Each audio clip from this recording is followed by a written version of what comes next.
Assalamualaikum warahmatullahi wabarakatuh. Selamat pagi dan salam sejahtera untuk kita semuanya. Untuk siswa-siswa ibu, hari ini kita akan melaksanakan pembelajaran daring untuk kelas 12 IPA dan kelas 12 IPS. Materi kita adalah tentang kasus-kasus pelanggaran hak dan pengingkaran kewajiban warga negara. Ini adalah bab pertama untuk kelas 12 semester 1. Subpokok yang akan kita bahas yang pertama adalah makna hak dan kewajiban warga negara. Yang kedua, substansi hak dan kewajiban warga negara dalam Pancasila. Yang ketiga, kasus pelanggaran hak dan pengingkaran kewajiban warga negara. Yang keempat, penanganan pelanggaran hak dan pengingkaran kewajiban warga negara. Nah, untuk yang pertama kali yang akan kita bahas adalah makna hak dan kewajiban warga negara. Hak warga negara ini merupakan seperangkat hak yang melekat dalam diri manusia dalam kedudukannya sebagai anggota dari sebuah negara. Artinya, hak ini adalah sesuatu yang sudah melekat dalam diri manusia.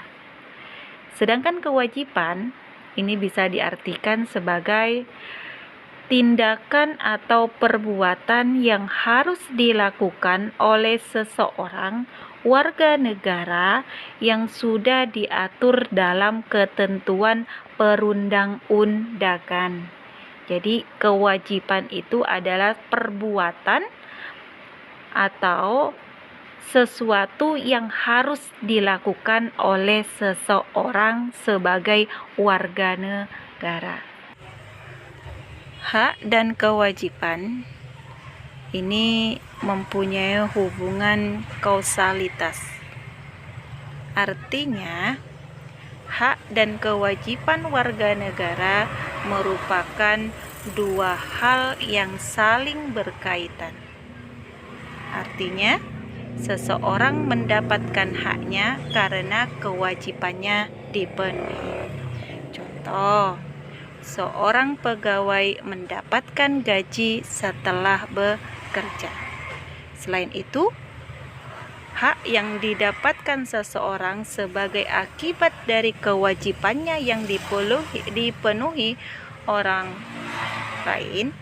Misalnya, seorang pelajar mendapatkan ilmu sebagai akibat dari dipenuhinya kewajiban oleh seorang guru. Nah, itu yang dimaksud dengan antara hak dan kewajiban mempunyai hubungan kausalitas. Selanjutnya yang akan kita bahas adalah substansi hak dan kewajiban warga negara dalam Pancasila. Nah, di sini Pancasila mengatur hak dan kewajiban setiap warga negara melalui nilai-nilai yang terkandung di dalamnya, yang terdiri nilai dasar, nilai instrumen, dan nilai praksis.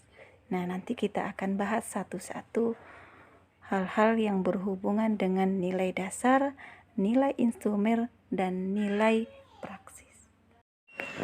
Baiklah anak ibu semuanya, dan berikutnya kita akan menjelaskan hak dan kewajiban yang terdapat dalam nilai dasar Pancasila. Sila yang pertama, ketuhanan yang Maha Esa. Contoh dari haknya, bebas memeluk agama sesuai dengan kepercayaan masing-masing. Selanjutnya, contoh dari kewajibannya, tidak memaksakan suatu agama dan kepercayaan kepada orang lain. Itu sila yang pertama. Selanjutnya, sila kedua, yaitu kemanusiaan yang adil dan beradab. Haknya mendapatkan jaminan dan perlindungan hukum.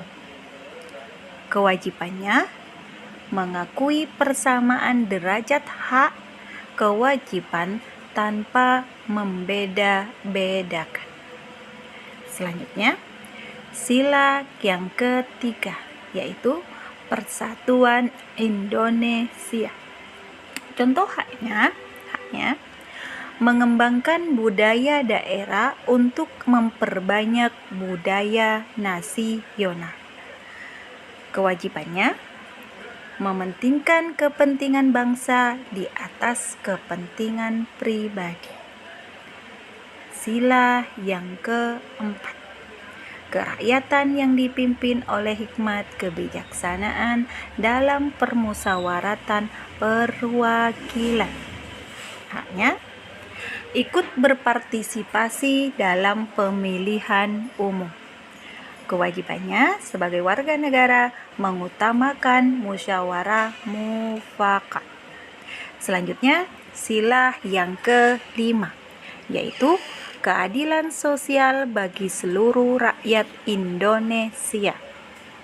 Haknya mengakui hak milik perorangan dan dilindungi pemanfaatannya oleh negara. Kewajibannya tidak melakukan pernyataan yang merugikan kepentingan umum. Yang berikutnya, kita akan menjelaskan nilai instrumental Pancasila. Hak dan kewajiban warga negara dalam nilai instrumental Pancasila. Yang dimaksud dengan nilai instrumental ini merupakan penjabaran dari nilai-nilai dasar Pancasila berupa ketentuan perundang-undangan mulai dari Undang-Undang Dasar 1945 sampai dengan peraturan daerah. Baiklah, hak dan kewajiban yang diatur dalam Undang-Undang Dasar Negara Republik Indonesia tahun 1945. Yang pertama, hak atas kewarganegaraan. Yang kedua, kesamaan kedudukan dalam hukum dan pemerintahan. Yang ketiga, pekerjaan dan penghidupan yang layak bagi kemanusiaan. Yang keempat, hak dan kewajiban bela negara. Yang kelima, kemerdekaan berserikat dan berkumpul. Yang keenam, kemerdekaan memeluk agama. Yang ketujuh, pertahanan dan keamanan negara. Yang kedelapan, kebudayaan nasional Indonesia. Yang berikutnya, yang kesembilan, hak mendapatkan pendidikan. Yang kesepuluh, perekonomian nasional. Yang terakhir itu adalah kesejahteraan sosial.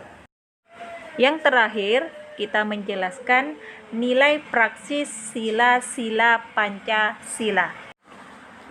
Hak dan kewajiban warga negara dalam nilai praksis Pancasila dapat terwujud apabila nilai dasar instrumental dari Pancasila dapat dilaksanakan secara kehidupan sehari-hari. Demikianlah pembahasan subpokok yang pertama, dan subpokok yang berikutnya akan dibahas dalam pertemuan yang kedua. Terima kasih. Wassalamualaikum warahmatullahi wabarakatuh.